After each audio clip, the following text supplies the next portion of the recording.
అక్షరాలకే ఆలను నేర్పించిన సరస్వతీదేవి ముద్దుబిడ్డ. విద్య ద్వారా బ్రతుకు బాటను చూపించిన మేధోమూర్తి. ఆపన్నులకు ఆశ్రితులకు అమృతమూర్తి. అనురాగం ఆప్యాయం కలబోసిన తేజోమూర్తి. రాష్ట్ర విద్యారంగంలోనే మన నెల్లూరు జిల్లాను తలమానికంగా చేసిన విద్యాశిఖరం మన రత్నం మాస్టారు గారు. ఈయన మే 23వ తేదీన 1943వ సంవత్సరంలో మన నెల్లూరు జిల్లాలోని చలపనాయుడుపల్లి గ్రామంలో శ్రీ కొర్రపాటి ఈశ్వరయ్య నాయుడు, శ్రీమతి తులసమ్మలకు 2వ సంతానంగా జన్మించారు. తల్లిదండ్రుల ఆశయ సాధనకు ఆకాంక్షకు అనుగుణంగా సాధించాలనే తపనతో చిన్ననాటి నుండి విద్యా సాధన చేశారు. మన రత్నం మాస్టర్ గారు 1961 నుండి 1964 వరకు విఆర్ కాలేజీలోని బిఎస్సి కెమిస్ట్రీలో డిస్టింక్షన్ పాస్ అయ్యారు. 1967లో పద్మావతి గారిని వివాహమాడారు. 1976 నుండి తమ సహోద్యోగులతో కలిసి వందలాది మంది విద్యార్థులకు శిక్షణ ఇచ్చారు.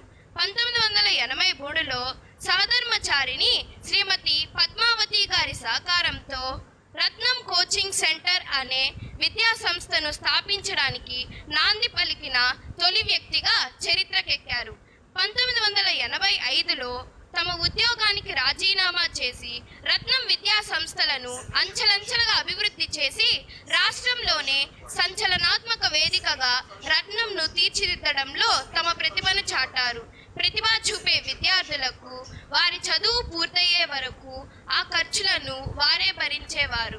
వారి దాతృత్వంతో చదువుకున్నవారు ప్రపంచ నలుమూలల డాక్టర్లుగా, ఇంజనీర్లుగా వారి ప్రతిభను చూపిస్తున్నారు. ఆపదలో ఉన్న వారికి ఆదుకోవడానికి, వారికి అపన్న హస్తం అందించడానికి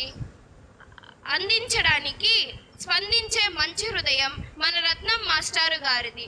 ఆధ్యాత్మికంగా, సేవాపరంగా, సాహితీపరంగా ఆయన అందించిన సేవలు చిరస్మరణీయం. శీలేన శోభతే విద్య అనే నినాదంతో చలపనాయుడుపల్లి గ్రామం నుండి ప్రపంచం నలుమూలల విస్తరించి పరిమళిస్తున్న రత్నం విద్యా కుసుమాలు జిల్లాకే గర్వకారణం. పట్టుదల, కృషి ఉంటే విజయం తప్పదనే నమ్మకాన్ని ఆయన మనలో నాటారు. సేవాభావం, నిజాయితీ, క్రమశిక్షణ ఆయన జీవన సూత్రాలు. ఇవే మనకు స్ఫూర్తి. ఇలాంటి మహానీయులను స్మరించుకోవడం మన అదృష్టం. ఆయన చూపిన మార్గం మనకెప్పటికీ దిక్చూచి లాంటిది. అలాగే మనం కూడా ఆయన అనుసరించిన విలువలను మనం కూడా అనుసరిస్తే అదే ఆయనకు ఇచ్చే ఉత్తమ గౌరవం. ధన్యవాదాలు.